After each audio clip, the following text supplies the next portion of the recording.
Well, hi, good morning, Chris.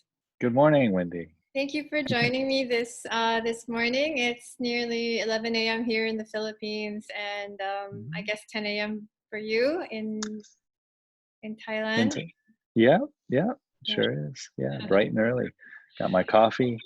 Excellent. Yeah, I also have my tea Mhm. here. So, yeah, I've been trying to follow as much as my internet permits your daily meditations, and they've been Mm, extremely helpful to me over the past few weeks. So thank you so much for providing this free service mm. to everyone online.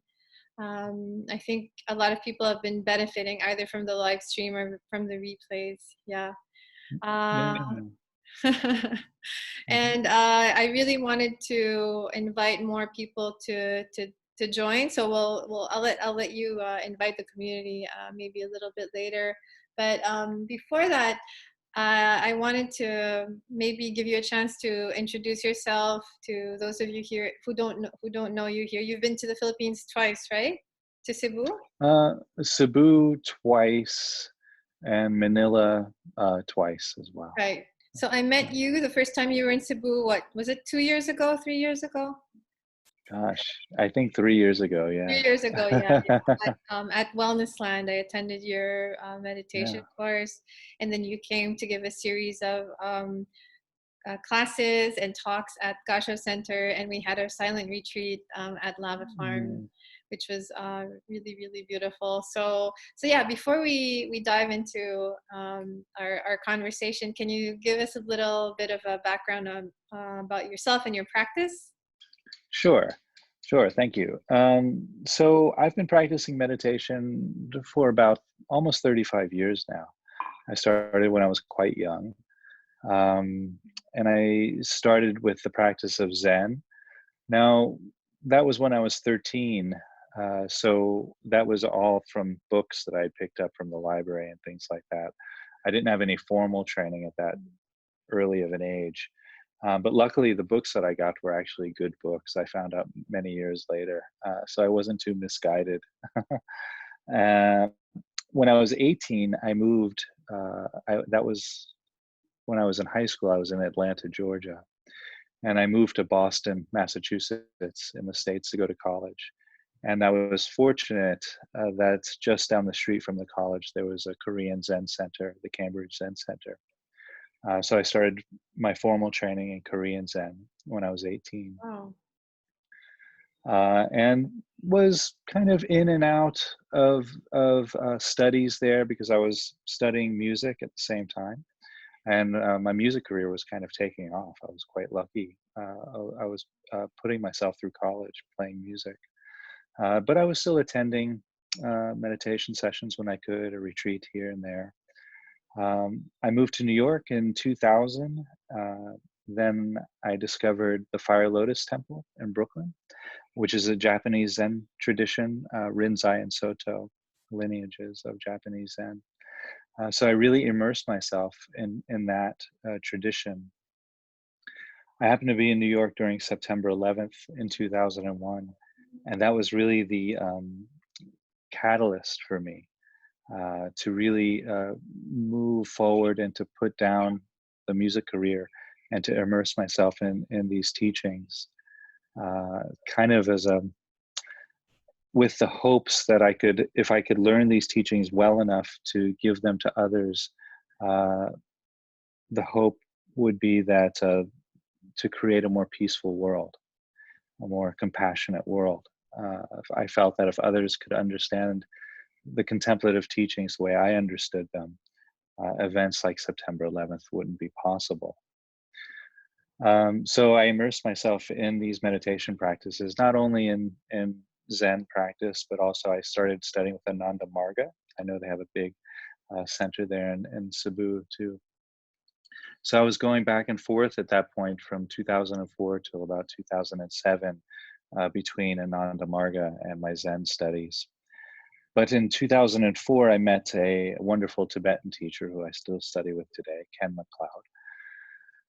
And so I was then juggling all three for a while, and then I narrowed it down to two. I went back to Zen and Tibetan practices, and then and roughly, really, I was still juggling back and forth. 2012, I finished my monastic training in the Zen tradition. I just kind of danced around with becoming a monk for a while in the Zen tradition, and then left that, and then left Zen entirely. So I've been studying pretty much primarily Tibetan meditation techniques since 2012. Now, rewind a little bit. In 2009, I completed a teacher training course and started teaching rather online some, although the technology wasn't great back then. But also traveling around teaching and so forth. Still making a living playing music though. It wasn't until really recently where one could actually support themselves by teaching meditation. All of a sudden, mindfulness became this buzzword, and wow, it's really wonderful that it has. So 2016, I was able to stop playing music and support myself completely through my teachings and my writings. I also published my first book in 2016, which seems to be really helping a lot of people, reaching a lot of people through that book. It's entitled Such Sweet Thunder. And that is a meditation guide. It's an outline of a meditation practice that I've been doing for many years. In 2018, I guess, I think 2018 or 2019, I was offered this job here in Chiang Rai. I guess it's been almost 2 years now. Offered a job here in Chiang Rai in North Thailand at the New Life Foundation, where you and I have co-facilitated a retreat, which was lovely. And it's a great place up here. They're closed right now because of the virus, unfortunately, but hopefully they'll be opening, and I'll be hosting one retreat a month for the next 2 years once the facility reopens here. So yeah, still going strong, teaching. Just completed my second book, A Voice from the Ever Change, which I read from as a part of the video series, the Facebook Live series, which you mentioned earlier. And I think that's all about me. That's the long story of the long story. So Okay, thank you. there you I have it. actually jotted down some questions as you were Oh, talking. good. I hope that's okay. Oh, So, please do. Yeah. so first of all, I thought it was interesting that you're mentioning 9/11, and that came up in one of my conversations with my housemate recently. And isn't it interesting how these sorts of collective trauma, um, as a result of that, you shifted your profession and started teaching meditation full time, right? Hmm. So, and I think we were talking earlier about, I mean, how would you compare 9/11 to what's happening now? Because now I Hmm. feel like it's there's so much opportunity for transformation, because we're being asked to go really deep and, tap into resources that we're not usually asked to tap into because of the normal routine that we go through. So, would you draw any parallels, maybe, energetically or spiritually, actually? Oh, I, I think, I mean, I can really, well, I think this is very similar to September 11th, but on a much larger scale. I think the whole world is being impacted, much in the same way that New York City was impacted.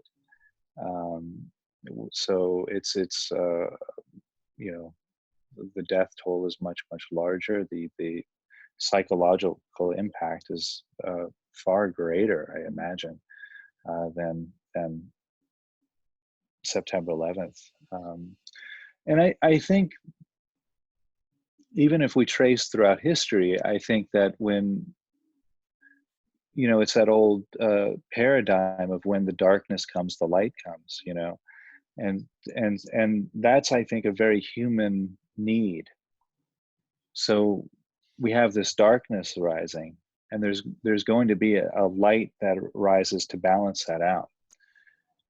And so if that happens through spiritual practices, through growth, transformation, uh, I think that is all very likely to happen on a large scale as well, to offset the darkness we're going to have this lightness that arises as well. And I think that's the human tendency, and you see that in individuals, many spiritual teachers.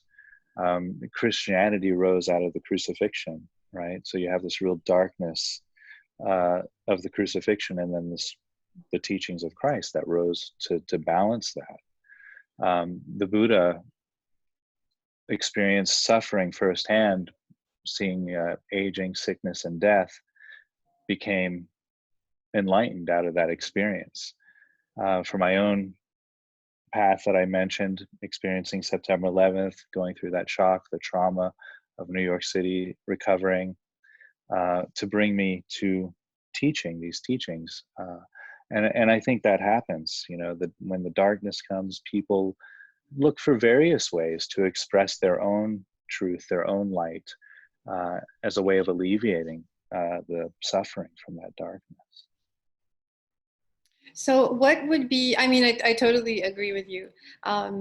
What would be your advice for people who seem to be maybe stuck in that darkness, or I don't know if um, they're finding it hard to move on to as a practice maybe, or people who don't yet have a meditation practice.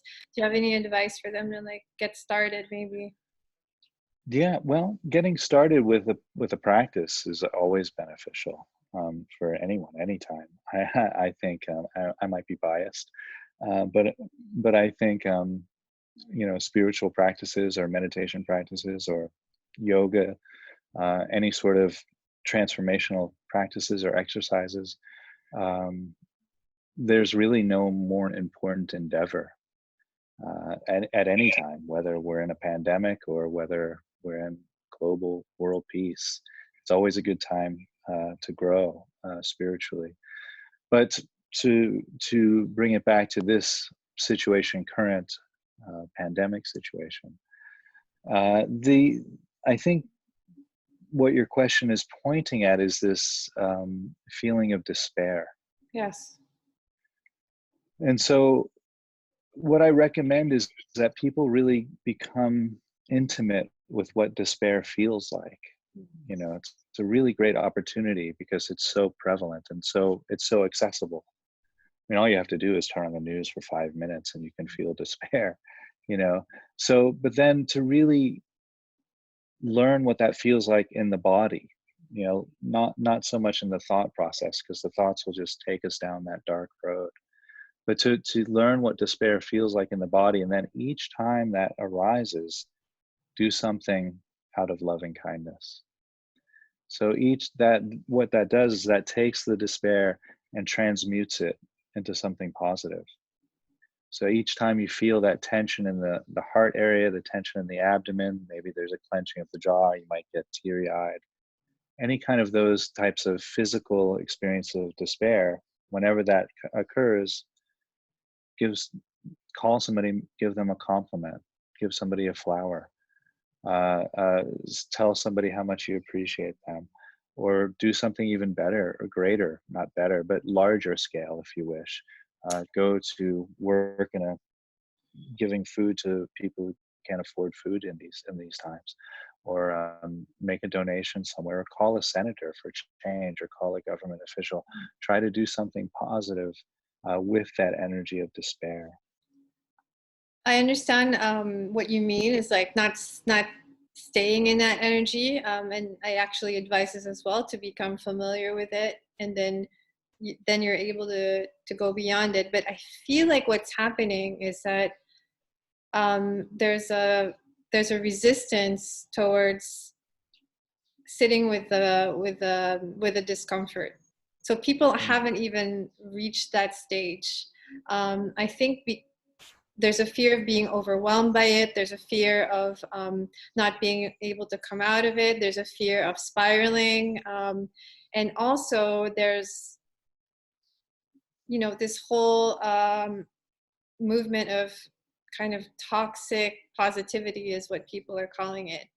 It's like only good vibes and, um, kind of a reaction towards the whole lower vibrating anxiety, depression, despair. So if people don't even give themselves um, the opportunity to allow these feelings, they're like, I'm feeling, they're not even, they don't allow themselves to feel anxious, you know what I mean? So I feel like what you're saying is already, when you're comfortable sitting with those uncomfortable feelings, then you can like Mm. go on and do something and act out of kindness. But they're not even there yet.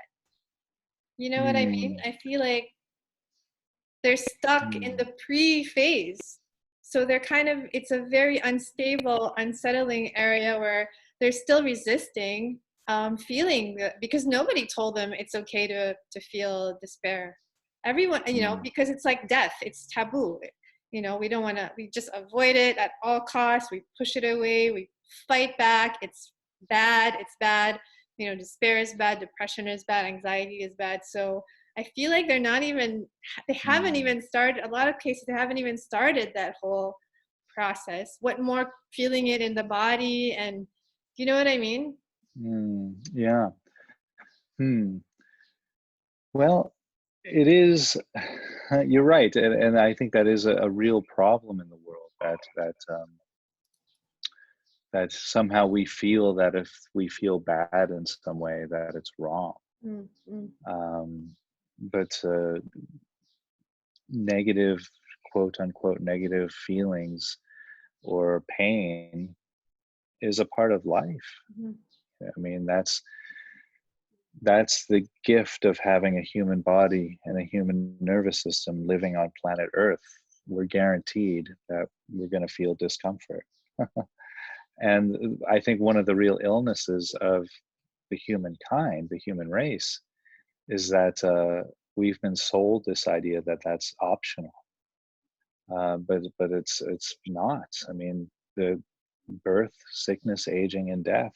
It's that's we all will go through all of that, mm, and each one of those aspects of the human experience has an element of pain in it, and so that's not really an option.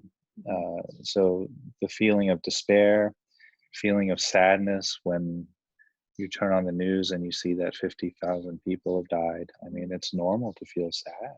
mm, mm, That's a part of having a human nervous system, a part of being a being that can vibrate with other beings. We're going to feel this on a global scale. And I think that is probably, to address your question, is probably the first step, is to normalize that, to not to make it, to not to allow that to be taboo, and to say that this is normal, that we're going to suffer together. And arguably, that's one of the greatest gifts of this experience, is that we can and will suffer together, because that suffering will give rise to compassion, and that's the only way compassion is born, is by suffering together. And so it's, what a great opportunity when we can look at it that way, when we can see that this, if we can suffer together on a global scale, then we can come out a much more compassionate race, much more compassionate earth. um, then I think that's the start of embracing the experience and not pushing it away, and maybe having that as sort of a frame to move into a type of practice where one starts to maybe do a body scanning practice, where they can start to learn how to feel their body on a deeper level. Yoga too is great for that. Certain forms of yoga are really good for learning how to feel the inside of the body. Um, so then the idea is to catch the despair or the sadness, whatever the reactivity is to the present situation, in the body, and to learn what that feels like. And when I was suggesting to feel that, I wasn't really suggesting that one should really sit in that And Mm, I think that can be too intense for somebody who's not used to practicing that way. okay.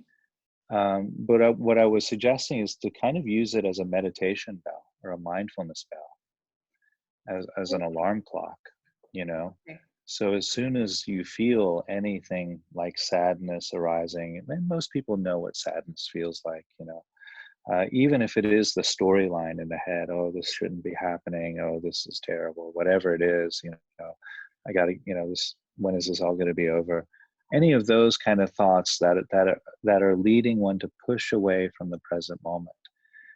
As soon as one realizes that they're caught in that type of thinking or feeling in the body, to then move forward, use it as an alarm clock.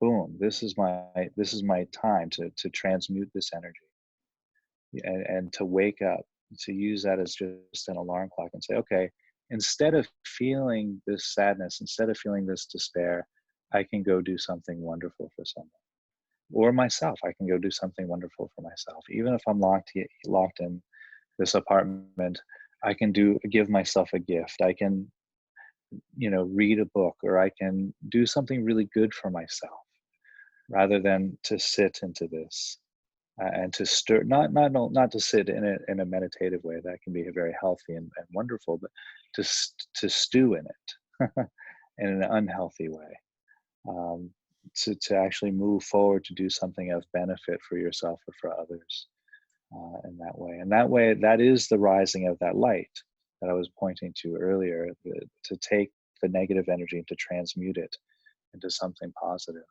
like that. We all have that possibility. We all have that capability of seeing our negativity, or of seeing how we might be going towards the darkness and catching it and then guiding ourselves back to the light. Like that.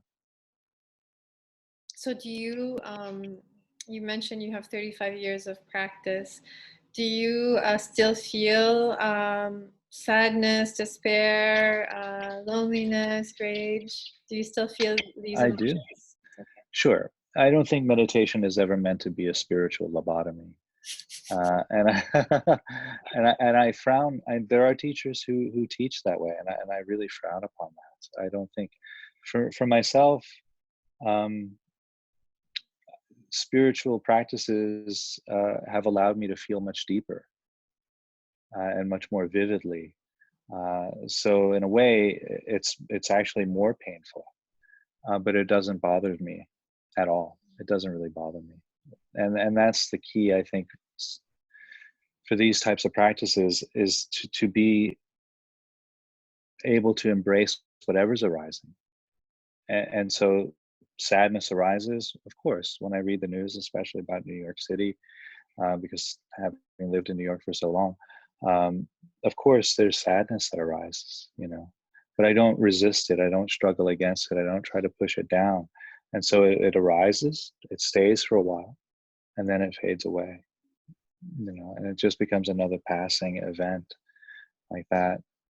Emotions like sadness or despair or anger or rage, or on the other side, bliss, joy, lust, desire, all of those experiences hang around because we think about them, we obsess about them, we cling to them. And in clinging, in pushing away, we're still clinging.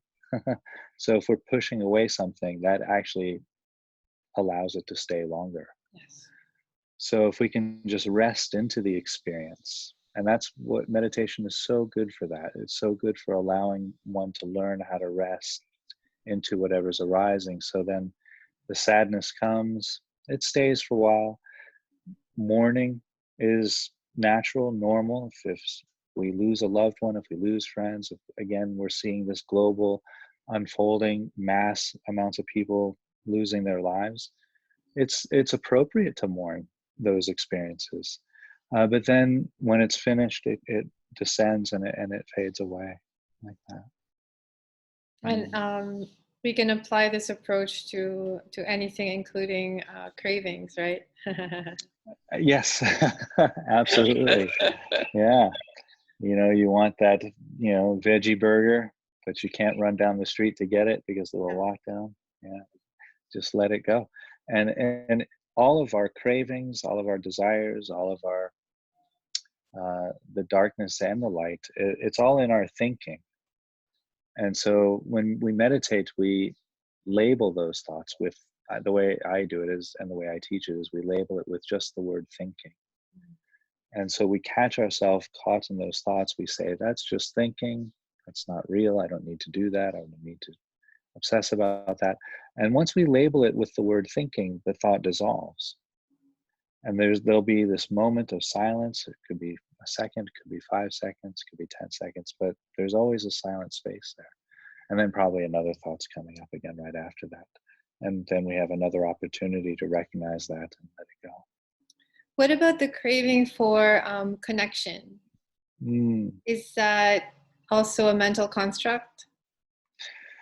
Yeah, it is. Any type of craving is in the mind, is born out of our thinking process.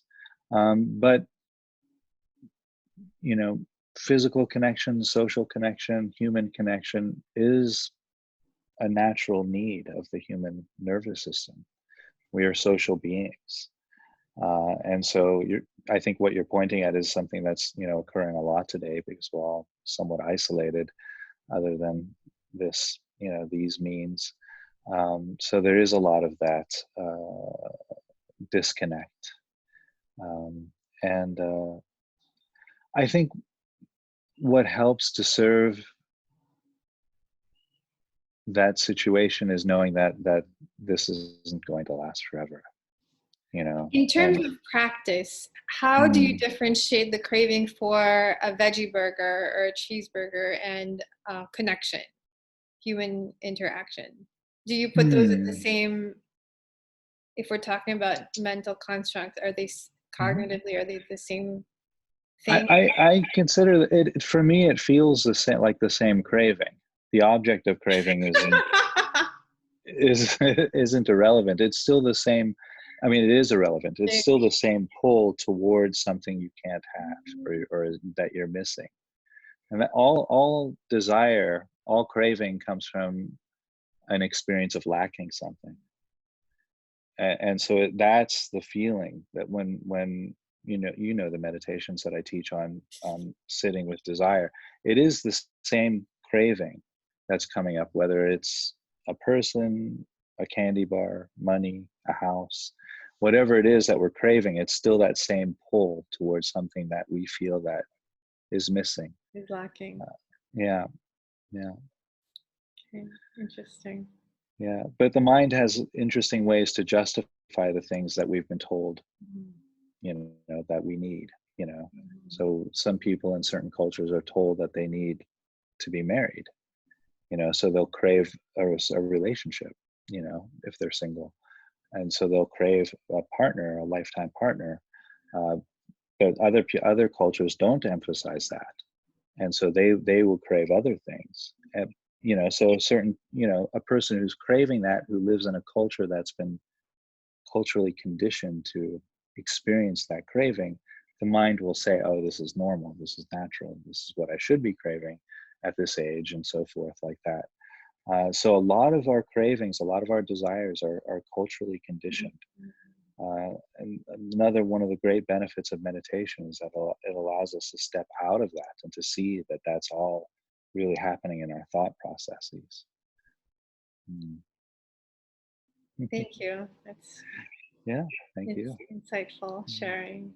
So Mm. I think it would be nice to, if you could guide us through a short meditation, Sure. be related to our chat or anything else you had in mind.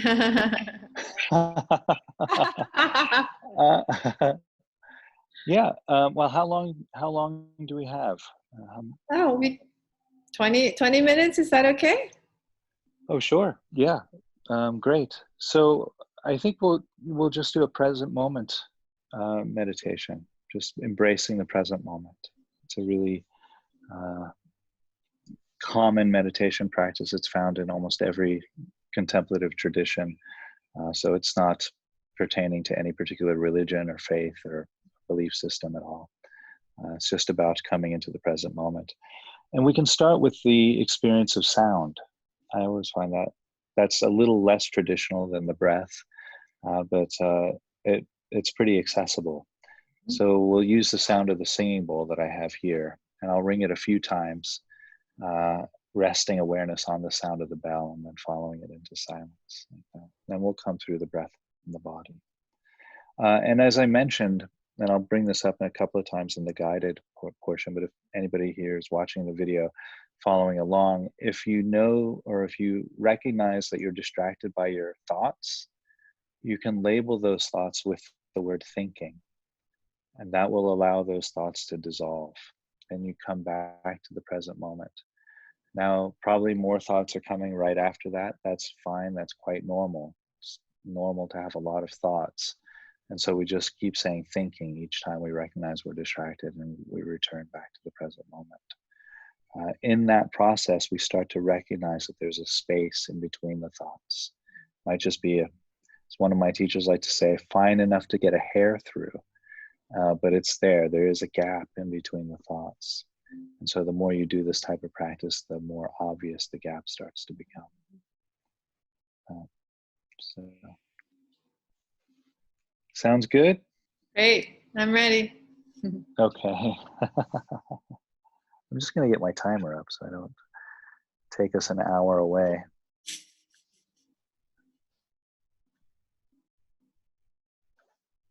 Okay.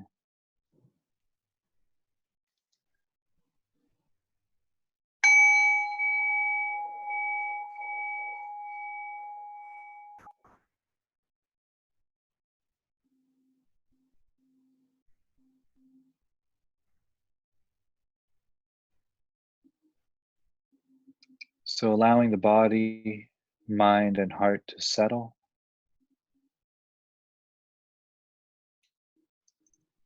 Just coming into this present moment experience.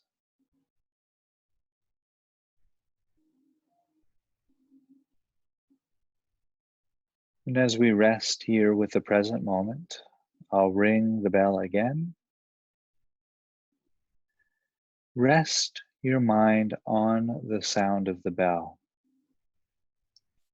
Allow the bell to guide your mind into silence.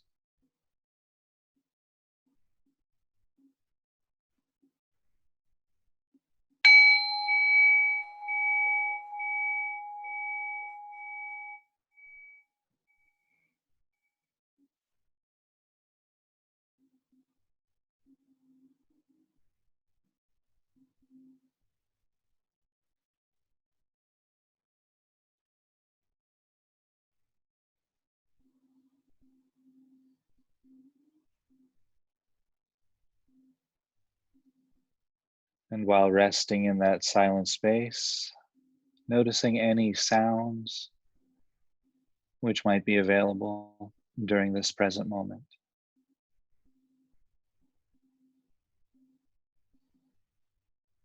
Depending on where you are, you might hear the sound of a car or two passing by, perhaps a bird song. There might be a neighbor's television or music playing, a conversation in the distance.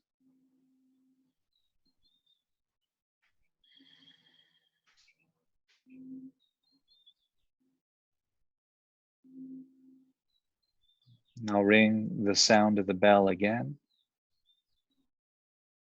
Allow the bell to decay, guiding your thinking mind into silence.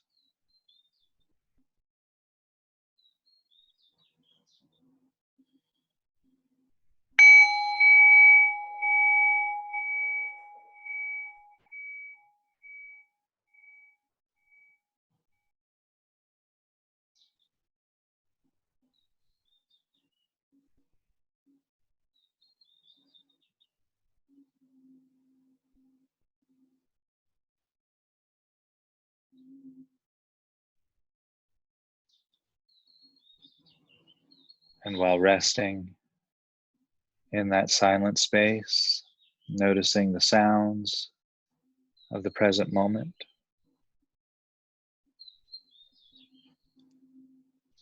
the sound of the bird songs, the occasional gecko, perhaps a conversation coming from the neighbor or music nearby. We don't need to focus on any one sound,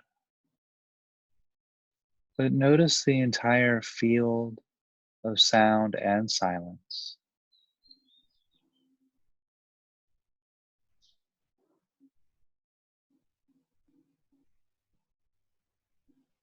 as if you were listening to the soundtrack of the present moment.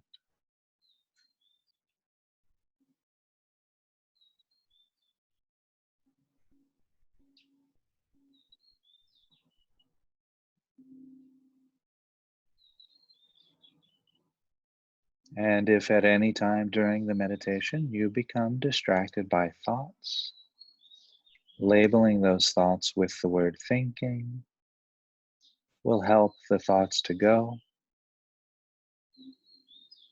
and you can gently return to the present moment.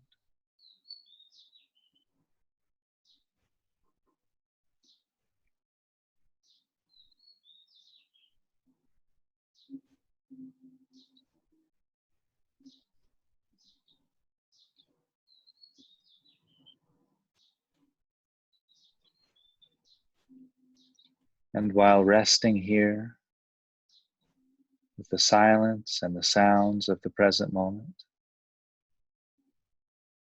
bringing attention and awareness to the sensations of the feet against the mat or the floor.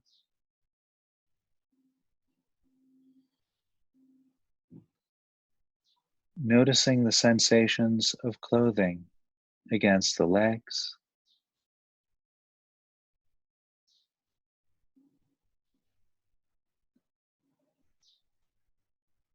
Noticing the weight of the body against the chair or cushion, mat or floor.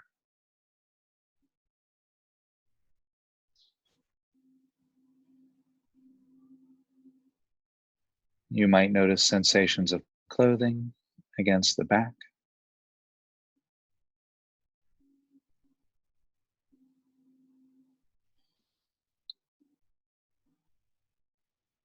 There might be the sensations of the hands resting against the body or touching each other.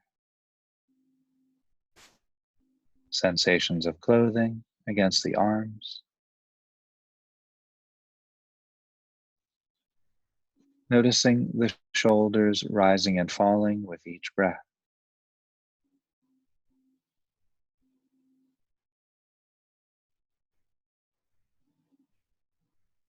There might also be sensations arising from the back of the neck and the sides of the neck.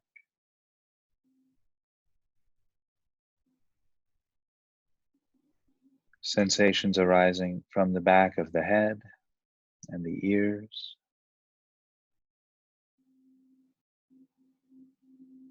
You might notice sensations arising from the cheeks of the face, the lips and the nose, the eyes and the forehead. Noticing any sensations arising from the top of the head.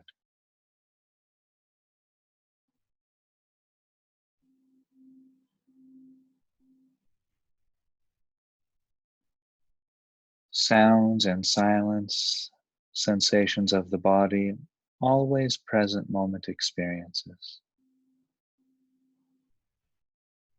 Allow the sensations and sounds to ground your awareness right here and right now in this present moment.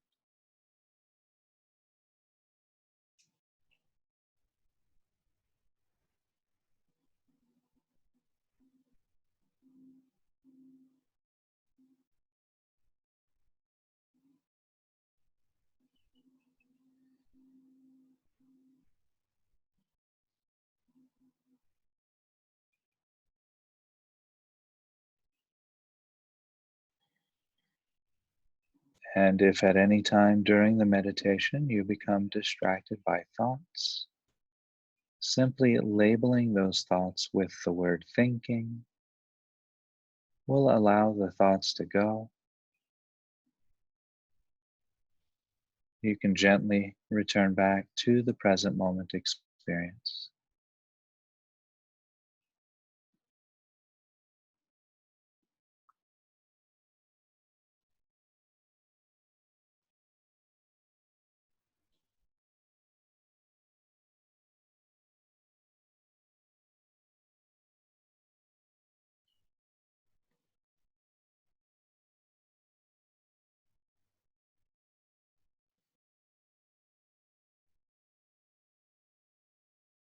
And now, while resting with the silence and sound, sensations arising throughout the body, bringing attention to the breath as it enters the nose and leaves the nose.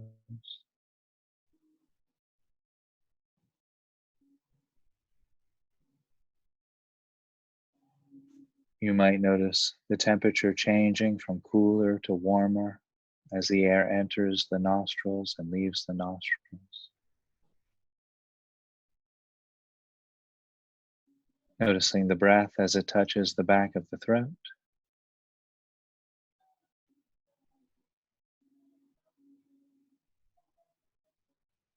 You might notice the rib cage expanding and contracting with each breath. The sensations of clothing moving across the shoulders, chest, and abdomen as you inhale and exhale.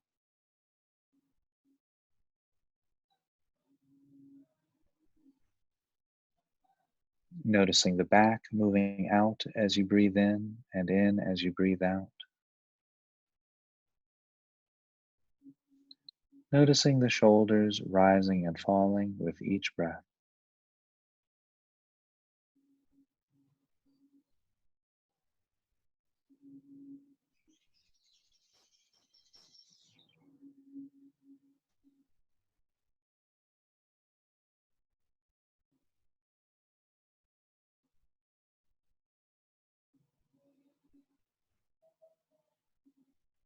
And again, just allowing the sounds and silence, sensations of body and breath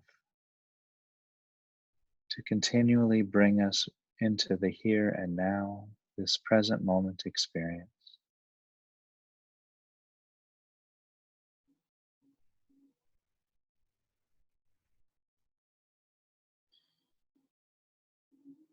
And if we get taken away by thoughts, letting those thoughts go,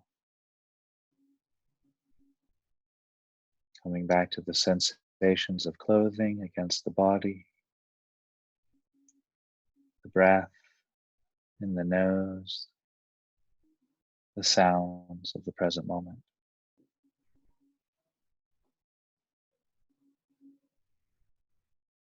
And just rest.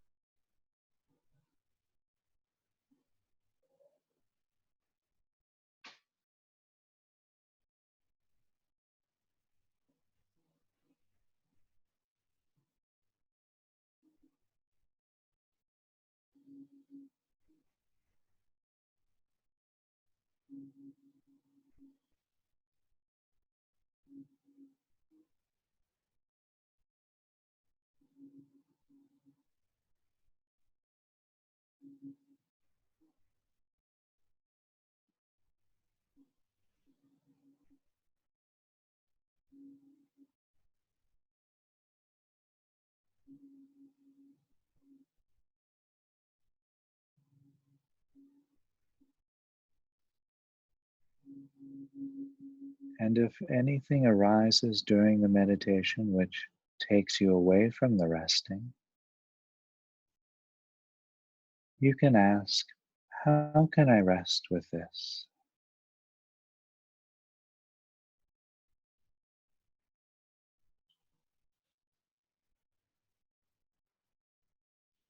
And come back to the resting with the breath and the body. the silence and sound. And just rest.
And each time you become distracted by thoughts, labeling those thoughts thinking, allowing those thoughts to go, and returning back to resting with the breath, resting in the body, resting with the sounds and silence, and just rest.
You don't need to entertain the past, nor pursue the future,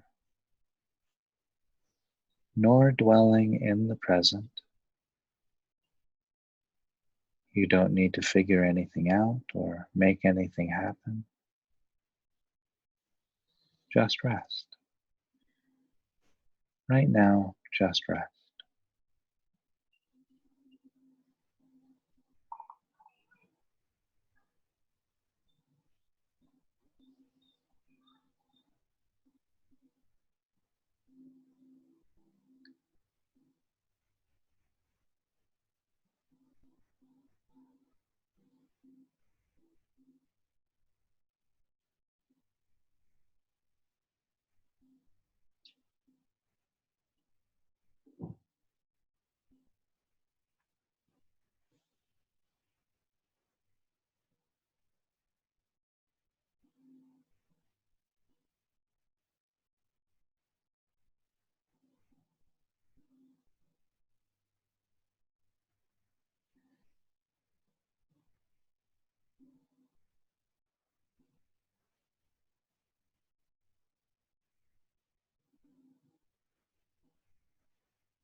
And as a way of closing up the meditation, we'll offer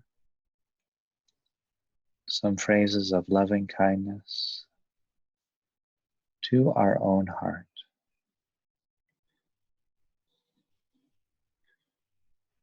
as if we were offering our own heart the most precious, rare gift. With each phrase, visualizing or imagining what our life would look or feel like if each phrase was completely reflective of our life situation.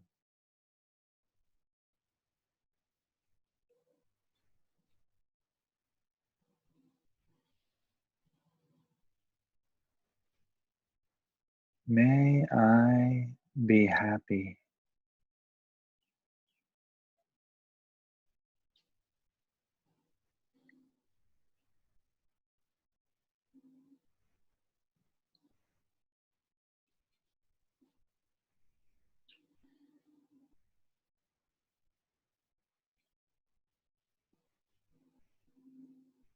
May I be healthy.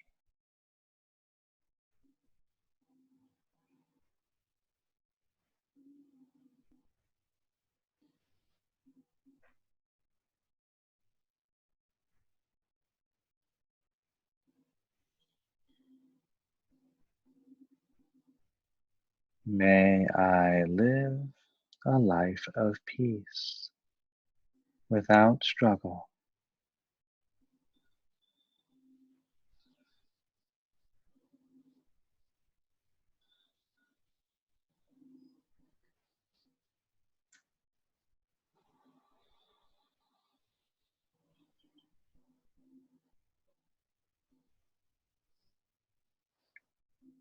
May I open to things just as they are.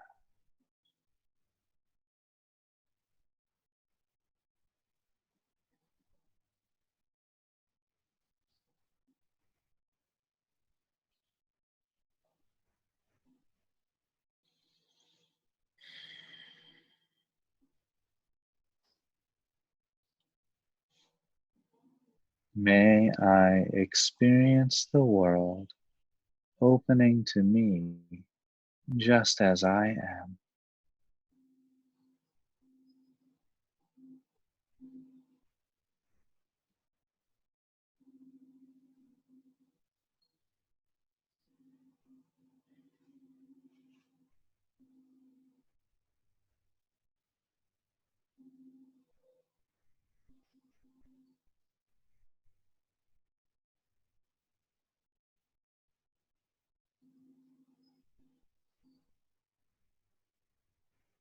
May I welcome whatever arises.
Hmm.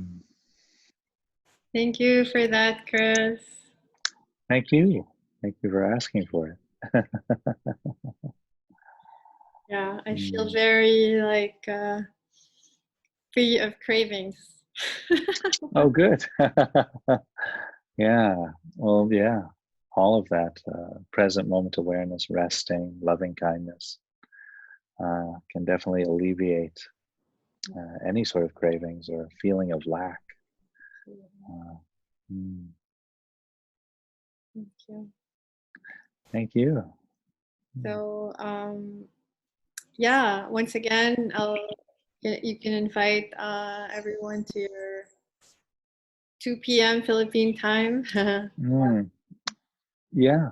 On Facebook Live, I'm doing a guided meditation, much, well, kind of similar to what we did, but a bit shorter. Then immediately following the guided meditation, I'll read a poem and a commentary out of the new book that I've written called A Voice from the Ever Change. The poem and commentary arose out of a meditation practice that I was doing at the time, and that's how they're offered here, as a way of uh, kind of an extension of the guided meditation, as a way of bringing the practice to a deeper place. Uh, yeah, that's the idea. And for anyone who wants to catch up, I think we're on episode 33. So they're all on my website, Okay. which is www.suchsweetthunder.org. And it has its own page, A Voice from the Ever Change video series on the website there. So I can include all that so people can check your resources and contact you perhaps if ever. Yeah, absolutely. Yeah, that'd be great. Any questions or comments or concerns? Yeah, always welcome those emails. Great. Mm, All right. Well, I'll catch you soon in one of your meditations this afternoon. yeah, yeah, please do. If you can, that'd be great to have you there. Thank you again, Chris. Thank you, Wendy. Have a good day. You too. Yeah. Namaskar.